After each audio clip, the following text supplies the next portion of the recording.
हाय, कैसे हो दोस्तों। गुड मॉर्निंग, सत श्री अकाल, आदाब, नमस्कार, वनकम, जय हिंद। और वीडियो शुरू करने से पहले ये बता दूं, इस बार का फाइब्रोस्कैन कैंप और लीवर चेकअप कैंप, साथ में किडनी चेकअप कैंप, यूएसीआर फाइब्रोस्कैन 4 तारीख को लगेगा, 4 अप्रैल को। और अगर आपने कराना है तो रजिस्ट्रेशन करा दें मेरे नंबर 9810416762 पे। अगर आपको मुझसे ऑनलाइन कंसल्ट करना है तो भी यही नंबर है। सिर्फ व्हाट्सएप पे प्लीज़ प्लीज़ प्लीज़ सिर्फ मैसेज करें, प्लीज़ डायरेक्ट कॉल ना करें, ठीक है। और दूसरा ये कि सब्सक्राइब कर देना, है ना। चलिए आज का टॉपिक शुरू करता हूँ। टॉपिक क्या बोलूँ यार, मैं दो बीमारियाँ ऐसी हैं जहाँ पे लोग बड़े परेशान रहते हैं, और सबसे बड़ा एग्जांपल मैं खुद हूँ। उनमें से एक बीमारी है थकान, क्रॉनिक फटीग सिंड्रोम। हमेशा थकान, हमेशा बदन दर्द और थकान।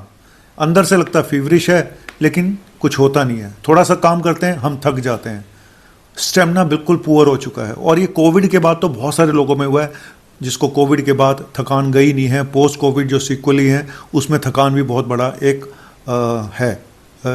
कारण। और मुझे बीमारी है उसका नाम है क्रॉनिक फटीग सिंड्रोम, जिसका कारण आज तक पता नहीं चल पाया किसी को भी ये होता क्यों है। और मैंने सच बोलूं तो लाखों करोड़ों लोग होंगे जिनको ये बीमारी होगी थकान की। फाइब्रोमाइल्जिया कह लो या क्रॉनिक फटीग सिंड्रोम कह लो, जिसमें हमेशा थकान रहती है। कई बार बीपी फ्लक्चुएट करते हैं, पल्स फास्ट हो जाती है, और आप सुबह सो के उठते हो तो आप फ्रेश फील नहीं करते। कई बार आप डल भी हो जाते हो, डिप्रेस भी हो जाते हो, है ना। तो बहुत सारे सिम्टम हैं। तो साथ में पेट की प्रॉब्लम भी रहती हैं, कभी कॉन्स्टिपेशन हो जाता है, कभी डायरिया, कभी एसिडिटी। तो कुल मिला के क्रॉनिक फटीग सिंड्रोम या फाइब्रोमाइल्जिया ब्रेन से लिंक्ड बताया जाता है कि एक प्रॉब्लम है जो दिमाग से भी जिसका लिंक है, ठीक है। वो तो वैसे हर बीमारी का होता है थोड़ा बहुत तो, लेकिन ट्रीटमेंट क्या है? कुछ भी नहीं। सबसे बड़ी प्रॉब्लम है क्रॉनिक फटीग सिंड्रोम का कोई ट्रीटमेंट नहीं है, थकान का कोई ट्रीटमेंट नहीं है। आप रेस्ट करते हो, आप ठीक फील करते हो थोड़ा सा भी काम करने के बाद। और कभी आपने ट्रैवल कर लिया तो बहुत ही लंबी थकान हो जाती है। आपने थोड़ा ज़्यादा काम कर लिया तो 2-3 दिन बर्बाद हो जाते हैं। और सामने देखने वाले को लगता है ये तो ठीक है बिल्कुल।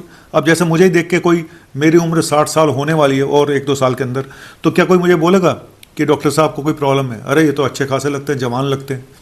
सर, जिसको होता है सिर्फ उसी को पता होता है। तो एक तो ये बीमारी है। दूसरी IBS, इरिटेबल बावल सिंड्रोम, जहाँ पे पेट की प्रॉब्लम्स रहती है, पेट में गैस बनती है, खाना खाया के बाद पेट भर जाता है, कभी एसिडिटी होती है, कभी रिफ्लक्स की प्रॉब्लम होती है, कभी कॉन्स्टिपेशन होता है, कभी लूज मोशन आ जाते हैं। तो कुल मिला के पेट की समस्या से लोग बहुत परेशान हैं। टेस्ट कराते हैं तो कुछ भी नहीं आता, ठीक है। और ये लोग भी वही होते हैं जिनको ज़्यादा कहते हैं गट और ब्रेन का आपस में एक रिलेशन होता है, वो बिगड़ जाए, खराब हो जाए तो ये प्रॉब्लम IBS की होती है। लेकिन ट्रीटमेंट क्या है? ट्रीटमेंट यहाँ पे भी बड़ा मुश्किल है ना। तो मैं एक रिसर्च कर रहा हूँ, और ये रिसर्च अपने ऊपर ही कर रहा हूँ, क्योंकि पेशेंट के ऊपर भी मैंने कोशिश करूँगा करने की, लेकिन सबसे पहले मैं अपने ऊपर ही कर रहा हूँ। और आज रिसर्च को करते करते मुझे करीब करीब 1 महीना हो गया है।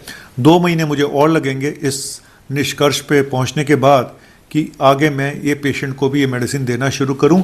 और ये मेडिसिन कुछ ऐसी है जो FDA द्वारा अप्रूव्ड नहीं है। नंबर 1, FDA द्वारा अप्रूव्ड नहीं है। लेकिन मैंने, क्योंकि मुझे ठीक होना है और मेरी एनर्जी काफ़ी हद तक वापस भी आ चुकी है, शायद आपको लग रहा होगा मुझे देख के, लेकिन क्योंकि हर चीज़, मैं आपको एक बात बताता हूँ, एक मेडिसिन किसी और काम के लिए बनी होती है, लेकिन वही मेडिसिन किसी और डोज में कुछ और काम कर जाती है, ठीक है। ऐसे बहुत सारे एग्जाम्पल हैं जहां एक मेडिसिन कई बीमारियों में काम आती है, लेकिन वहां पे इनकी डोजेस चेंज हो जाती हैं कई बारी, ठीक है। तो एक तो ये मेडिसिन है जो FDA द्वारा अप्रूव नहीं है, वो मैं अपने ऊपर रिसर्च कर रहा हूँ, खा रहा हूँ। दूसरा, IBS की भी एक मेडिसिन ऐसी है, और उसका भी मैं अपने ऊपर एक ट्रायल कर रहा हूँ। तीसरा, मैं इसमें मिक्सोपैथी का इस्तेमाल भी कर रहा हूँ। इसमें मैं 1-2 होम्योपैथिक दवाइयाँ भी साथ में ऐड कर रखी हैं, है ना। क्योंकि मेरा बिलीफ ये है कि PPI खा के हर रोज़ PPI जो हम ड्रग्स होती हैं, जिसमें आप DSR लिखा होता है, pantoprazole DSR, रेबिप्रोजोल DSR, रेबिसेक DSR, पेंडी, पेंटोसी DSR, ये PPI होती है। नॉन PPI वोनपेराजोन है जो वोजैन के नाम से आती है। लेकिन कुल मिला के ये सारी दवाइयाँ जब तक आप खाते हो तब तक आपको आराम आता है, जैसे ही आप बंद करते हो फिर शुरू हो जाती है। और उसका एक रिबाउंड फिनोमेना भी है कि जब आप दवाई बंद करोगे प्रॉब्लम पहले से ज़्यादा होगी तुरंत बंद करते ही। हम कितने भी परहेज कर लें तो हमें प्रॉब्लम शुरू होती है। हम ये खाते हैं तो उससे भी प्रॉब्लम। कई लोग कहते हैं सर पानी पीने से भी प्रॉब्लम हो जाती है हमें। तो मैं ये दो क्रॉनिक बीमारियां हैं, आईबीएस और एक क्रॉनिक फटीग सिंड्रोम या फाइब्रोमाइल्जिया, इनके ऊपर एक ट्रायल कर रहा हूं। और अगर ये ट्रायल मेरा ठीक हो गया, सिद्ध साबित हुआ, तो शायद लाखों करोड़ों लोगों का फ़ायदा होगा। और ये ट्रायल कुछ लोगों ने किए हैं, उनको रिस्पॉन्स, वो ट्रायल सेम ट्रायल तो नहीं किए जिस दवाइयों का मैं यूज़ कर रहा हूँ, क्योंकि ये एक तरह की मिक्सोपैथी भी है। तो लेकिन मुझे ऐसा लगता है कि यार कुछ ना कुछ तो करना पड़ेगा ना। कब तक हम ये घिसे पीटे ट्रीटमेंट पे चलते रहेंगे? वो तो सारी दुनिया दे रही है ट्रीटमेंट, लेकिन क्या कोई ऐसी दवाई भी तो होनी चाहिए जो कुछ आपको क्योर भी दिखाए। ठीक है, लाइफस्टाइल चेंज करके देख लिया, खाने पीने पे कंट्रोल करके देख लिया, चाय बंद कर दी, मीठा बंद कर दिया, ठीक है, नो डाउट इनसे फ़ायदा होता है, लेकिन जो फ़ायदा मुझे चाहिए था वो नहीं मिल पाया। तो मैं सच बोलूं तो मैंने बहुत रिसर्च करी, तो मुझे पता चला कुछ दवाइयाँ ऐसी हैं जो एफडीए ने अप्रूव नहीं की हुई हैं। मैंने कहा कोई बात नहीं, एफडीए ने नहीं अप्रूव करी, कोई बात नहीं, मैं ट्रायल करूंगा अपने ऊपर। मैं सच बता रहा हूँ कि मुझे बहुत पॉजिटिव हूँ मैं इस बात में कि ये दवा काम करेंगी। तो अगर काम करेंगी, और जैसे मैंने पहले बोला कि मैजिक पिल्स होती हैं, बिल्कुल होती हैं, मैजिक पिल भी होती हैं, दिमाग में भी मैजिक आपको लाना पड़ता है। आपका दिमाग, मैजिक का काम तो दिमाग से ही होता है सब। दवाइयाँ तो उसका एक सपोर्ट है, ठीक है। तो मैं सच बोलूँ तो मैंने सब कुछ करके देखा। मैंने लाइफस्टाइल चेंज करा, मैंने ये भी करा, मैंने आयुर्वेदिक भी किया, मैंने सब कुछ करके देखा, होम्योपैथी भी करा, नेचुरोपैथी। तो एक लिमिटेड रिस्पॉन्स आता है, बहुत लिमिटेड रिस्पॉन्स, वो भी थोड़े टाइम के लिए। कोई क्योर नहीं कर पाया।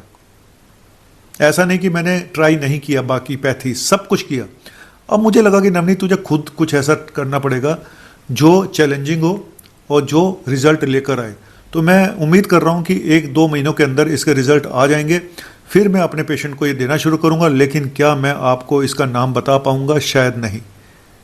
जिसको भी लेना होगा मेरे क्लिनिक पे आके उसको लेना पड़ेगा। मैं किट दे दूँगा, चाहे आप फीस दें या ना दें, मैं वो किट ज़रूर दे दूँगा। जिस किट से मैं ठीक हुआ वो मैजिक किट होगी और वो शायद काफ़ी लोगों की हेल्प कर पाएगी, ठीक है। क्योंकि नाम बताऊंगा तो उस दवा का बहुत मिसयूज़ होगा, बहुत मिसयूज़ हो सकता है, गलत ढंग से यूज़ हो सकता है। तो मैं इसलिए शायद नाम ना बता पाऊँ। और लेकिन मैं कोशिश करूंगा पहले अपने ऊपर पूरा ट्रायल कर लूँ, फिर मैं ये चीज़ सामने लेकर आऊँ। पर मुझे उम्मीद है कि ये शायद काफ़ी हद तक इसका बहुत बेनिफिट होगा। और ज़्यादा मेडिसिन भी नहीं है, 2 या 3 मेडिसिन होंगी बस, ठीक है। तो चलिए, उम्मीद करता हूँ कि कहते हैं कि उम्मीद पे दुनिया कायम है, और जो लोग एफर्ट्स करते हैं, लगे रहते हैं, कहीं ना कभी सफलता मिल ही जाती है। तो कर्म किए जा फल की इच्छा मत करे भगवान, जैसा कर्म करेगा वैसा फल देगा भगवान, है ना। तो मैं तो कर रहा हूँ कोशिश, बाकी रब राखा। और जीवन चलने का नाम, चलते रहो सुबह शाम, है ना। तो इसी बात पे मैं चलता हूँ। और ये जैसे ही कामयाब होता है ट्रायल मेरा अपने ऊपर, पहला ट्रायल होगा जिसमें डॉक्टर पेशेंट है, पेशेंट ही डॉक्टर है ना। तो किस पे करूँ ट्रायल? मैं बाकी मरीजों पे नहीं कर सकता हूँ, पहले अपने ऊपर करूँगा। मैं सफल हुआ तो मैं आगे इसको बढ़ाऊँगा। थैंक यू वेरी मच, शुक्रिया। तो जीवन चलने का नाम, चलते रहो सुबह शाम, कि रास्ता कट जाएगा मित्रा, कि बादल छट जाएगा मित्रा। कभी ना कभी तो ये बादल छटेगा, मुझे पूरी उम्मीद है, पता नहीं कब, लेकिन बहुत जल्द, बहुत जल्द। Thank you.